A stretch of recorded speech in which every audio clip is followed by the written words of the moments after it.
नमस्कार मित्रों, आज के इस वीडियो में आपका हार्दिक स्वागत है।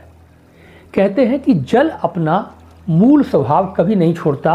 अगर जल को आप हीट दें, गर्म करें तो वो गर्म हो जाता है, और जब आप हीट देना बंद कर दें, उसे वैसे ही छोड़ दें बगैर किसी इंटरफेरेंस के, तो वो अपने मूल स्वभाव में वापस आ जाता है, जैसा था वैसा हो जाता है। बहुत ठंडा करें, उसकी बर्फ़ जमा दें, लेकिन फिर उसे छोड़ दें समान तरीके से, तो वह पुनः अपने मूल स्वभाव में वापस आ जाता है जैसा वो था। तो संतों ने कहा कि हमको यही सीख जल से लेनी चाहिए कि परिस्थितियों वश हम कभी परेशान हो जाएं, कभी क्रोधित हो जाएं, ईर्ष्या हमारे अंदर उत्पन्न हो जाए या कोई अन्य अवगुण हमारे अंदर उत्प्रेरित हो जाए, तो हमको उस समय शांत होकर बैठ जाना चाहिए। उन बाहरी जो इंटरफेरेंस इन्फ्लुएंस है उससे बचना चाहिए और शांत होकर बैठ जाना चाहिए, और हमें अपने मूल स्वभाव में वापस आ जाना चाहिए। यही गुण हमें जल से सीखना है, संतों ने ऐसा कहा। उसके बाद मेरे मन में एक विचार और आया जो मैं आपसे यहाँ डिस्कस करना चाहता हूँ कि क्या सारे मनुष्य अगर शांत होकर बैठ जाएं और बाहरी इंटरफेरेंस से बचें तो अपने मूल स्वभाव में वापस आएंगे? तो क्या सारे मनुष्यों का मूल स्वभाव एक सा ही है? क्या अगर एक आदमी शांत होकर बैठने के बाद बहुत पोलाइट हो जाता है और एक उतना पोलाइट नहीं होता, एक बहुत अहंकारी होता है, एक नहीं होता, तो सबका मूल स्वभाव भी अलग अलग है, तो फिर जल का मूल स्वभाव एक सा है और हमारा मूल स्वभाव अलग अलग है, ऐसा कैसे हो सकता है? क्योंकि प्रकृति के कोई भी नियम सब पर लागू होते हैं। जो जल पर लागू होता है वो मनुष्यों पर भी लागू होता है, ऐसा विद्वानों ने शास्त्रों में ऐसा लिखा हुआ है।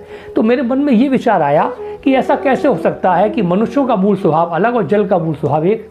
तो जब मैंने इस पर विचार किया तो फिर मेरे मन में एक बात आई कि क्या राजस्थान में जब जल को 60 डिग्री पर गर्म किया जाए और फिर उसको हीट देना बंद कर दिया जाए, तो वो जब मूल स्वभाव में आएगा तब उसका टेम्परेचर कम से कम 25, 28, 30 डिग्री होगा, क्योंकि राजस्थान गर्म होता है। और वही जल अगर लेह में गर्म किया जाए, लद्दाख में गर्म किया जाए, तो वो 50, 60, 70 डिग्री गर्म करने के बाद जब उसे छोड़ेंगे तो वो अपने मूल स्वभाव 10 या 12 डिग्री पे आकर ठहर जाएगा। अर्थात हमें सीखने की बात ये मिली कि जल का भी मूल स्वभाव एक सा नहीं होता। जल का मूल स्वभाव वहाँ के वातावरण पर निर्भर करता है, वहाँ के तापमान पर निर्भर करता है। बिल्कुल ठीक ऐसे ही हमारा मनुष्यों का भी जो मूल स्वभाव है वो हमारे वातावरण पर निर्भर करता है, हमारी सराउंडिंग्स पर निर्भर करता है, हमारे रिश्तेदारों पर निर्भर करता है, हमारे मित्रों पर निर्भर करता है, हमारे कुलीग्स पर निर्भर करता है, हमारे पड़ोसियों पर निर्भर करता है, और हम कैसा बनना चाहते हैं हमारी इस विचारधारा पर निर्भर करता है। तो जैसा शास्त्रों में लिखा है कि संगति आपको बनाती है, ये बात यहाँ पर सिद्ध होती है कि हमें अपनी सराउंडिंग्स को बहुत उस बारे में चूजी होना चाहिए और बहुत देख कर समझ कर हमें अपनी सराउंडिंग्स को जो है अपना फिट करना चाहिए, देखना चाहिए, वैसा बनाना चाहिए, अगर आप अपना मूल स्वभाव बेहतर बनाना चाहते हैं। तो जल के इस गुण से हमको ये शिक्षा मिलती है कि हमें हमेशा अपनी सराउंडिंग्स, हमेशा अपने मित्र, हमेशा अपने सहयोगियों को बहुत देख सुनकर उनसे हमको अपना तालमेल बनाना चाहिए। और जब आप अपना मूल स्वभाव बेहतर बना लेते हैं तो फिर आपको हमेशा आराम रहता है, क्योंकि मूल स्वभाव आपका जीवन पर्यंत आपके साथ रहता है, और वही आपके जीवन में तरक्की, आपकी मानसिक शांति, आपको आनंद प्राप्त कराता है।